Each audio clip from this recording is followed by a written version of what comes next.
Shear. And BJ, what's your age? 30. Whoa. I was going to say you've aged well. And what do you do? What's your... I'm good right now. I have a little interview. We have some coffees.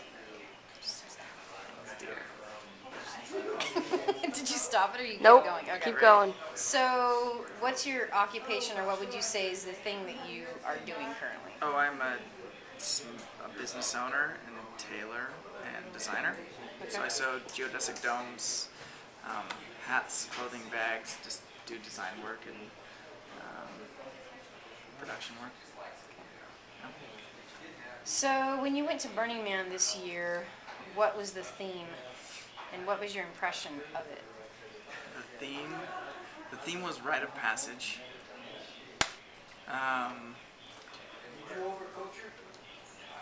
The theme of Burning Man, is that what you're talking about, or my theme? Like The Burning Man theme. the Burning Man theme. Okay, so that was the rite of passage, and videos are so weird. It's gonna take me a second to like forget that it's on, so I can talk to you guys instead of that weird device.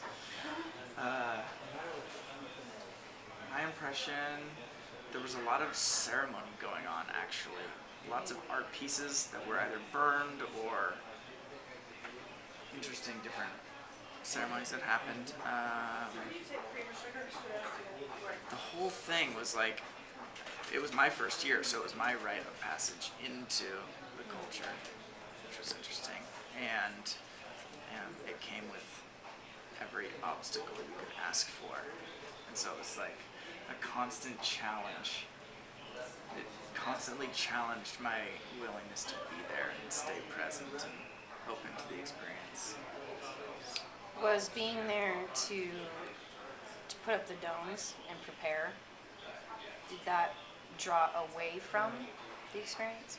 No, I think it added to it. I have wanted to go for years, and one of the things that's kept me from going is having something to bring to it.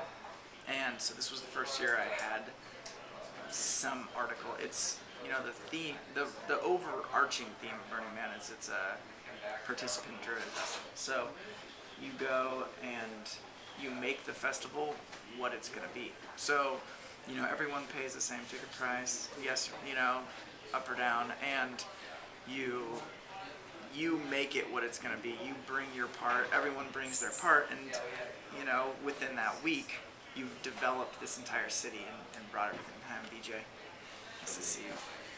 And you're welcome to tuck in here if you like. Yeah. So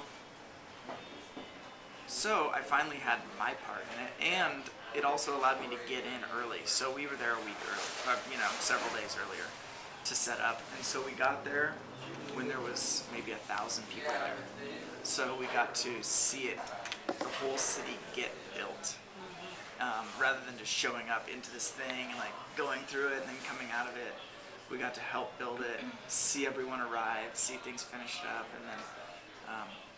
and then of course we were there a few days later too, so we got to see it kind of pull down too. So getting to see that whole cycle, you know, was really exciting. I think it added to it. How did you become part of this culture? Just by my very nature. I surround myself by artists and creative people, and so just through them got connected to people who'd been and heard stories. I have a quick question. Okay, so we were talking earlier about how you were a first-timer this year. Because you went early, did you go through the same, like, the Virgin thing? Oh, yeah. Okay, do you want to talk about that really quick? Okay, so it's our first time. Yeah, it was a beautiful trip there. It was amazing. But we get there at night. I'll tell you a little bit of a story. So we load up 7,000 pounds onto this trailer. We finally get out of town late, which I guess everyone does. And luckily it's nighttime. We get driving down the road, and an axle on one of the leaf springs breaks. So suddenly we've got like metal on metal grinding, and we see all these sparks coming out of our trailer. So we were like loaded to the max, right? You've got this huge trailer, everything's like stacked up as high as we could and tied down. And so we need to get out of here. We don't have a truck or anything. So we call a whole bunch of friends at 3 in the morning. We're like, hey, be there at 8 in the morning, Albertsons, Colin U-Stick, look for the rider, the U-Haul. So we rent a U-Haul, big 30-foot U-Haul, and like unload everything, reload everything, and head out of town. So we finally get down there, and we take this kind of shortcut route that Google suggests. And apparently Google thinks it's okay to put ATV roads on. Oh no. So we're going through all these back roads, and another thing Google doesn't really know about is this weird little spot where the road that you're on goes into a guy's ranch. And so we get trapped in this guy's ranch, and he's pissed, and like we're freaked out. We're in the middle of nowhere, right? In the middle of Nevada. Desert, stars, like darkness everywhere. And so there's this kind of weird little thing. You have to make all these turns, and then you're back on the road you need to be on which there are hundreds of rabbits and kangaroo mice, which are like leaping out of the bushes into our tires. I mean, so we're just feeding the coyotes all night, right? We're just like taking these things out left and right. It was really sad and funny all at the same time. And we're bailing, and we look up, and the Milky Way is like pointing down. And at the end of the valley, we see kind of this glowing light. And we're still 60 miles away. But even from there, it's such a flat desert, and there's such a bright light coming from this building that's going on, even at midnight, that you can see Burning Man. And so we're still way far away because we've got to take all these dirt roads and whatnot and avoid rabbits. But we're just following the Milky Way all the way there. And so we finally hit the playa, which is just flat dust. And after having like gone through this ATV road and like taken this 13-foot U-Haul under 14-foot tall power lines that are all hanging down, I mean, it was nuts. And we finally get on the flat playa, and these two white trucks pull up. And I guess there's rangers out there trying to keep people from getting in. And they're in this spot where they're like, oh, like, what are you doing? They've got radars, right? They're tracking everything. They can see anything that's moving on the playa. They see us coming, so they're ready for us whenever we get in. And they get up there, and I jump out of the car. I'm totally excited. And they're looking at this truck that just came down this road in total disbelief. But their energy is like, well, you're not supposed to go that way. And I'm like, hey, it's the welcoming committee. And they're like, well, we're gonna go ahead and escort you to the front desk, front gate. And I'm like, sweet, dude, a personal escort for my first time, right?